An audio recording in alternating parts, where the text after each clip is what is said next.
Awalnya, tidak banyak orang yang benar-benar memperhatikan kedatangan seorang remaja ramping dari Pantai Gading ke RB Leipzig.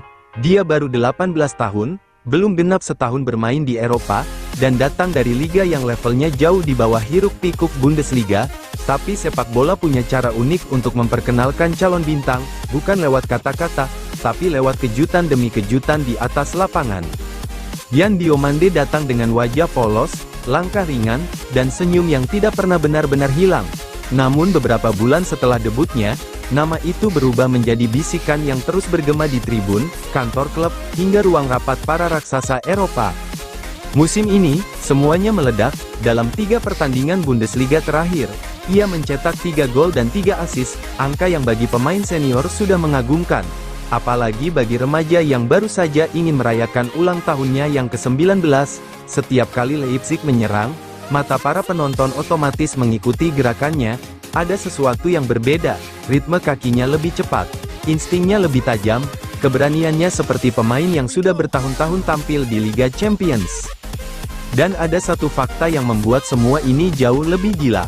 Diomande terlibat gol setiap 89 menit, angka itu membuat pemandu bakat dari Liverpool, Manchester City, Real Madrid, Barcelona, dan Paris Saint-Germain bergerak.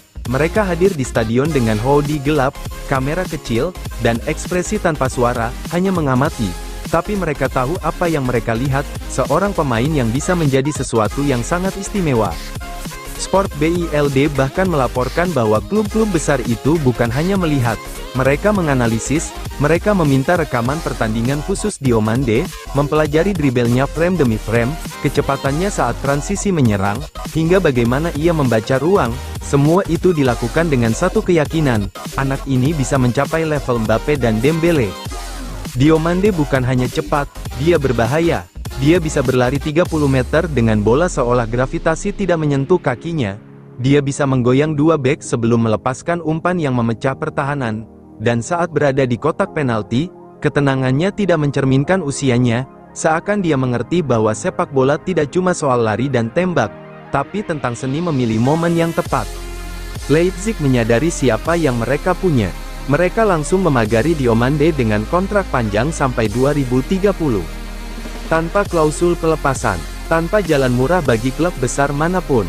Leipzig seperti berkata pada dunia, kalau mau dia, datanglah dengan sesuatu yang benar-benar besar. Namun di balik semua euforia itu, Diomande tetaplah remaja yang sedang tumbuh.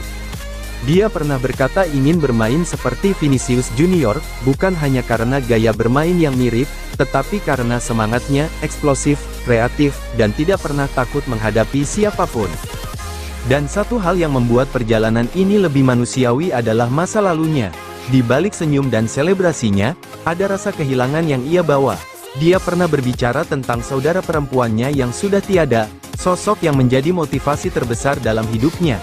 Ketika dia mengangkat tangannya ke langit, usai mencetak gol, itu bukan sekadar selebrasi, itu adalah pesan, memori, dan cinta yang tidak pernah pudar. Kini, setiap pekan nama Yan Diomande terus naik di kolom berita sepak bola dunia. Bukan lagi sebagai wonderkid baru, tapi sebagai pemain yang sudah mulai mengubah pertandingan sendirian. Leipzig mungkin hanyalah batu loncatan, tapi untuk saat ini, ia adalah jantung serangan mereka, percikan api yang membuat fans bangkit dari kursinya setiap kali bola menyentuh kakinya, dan jika perkembangannya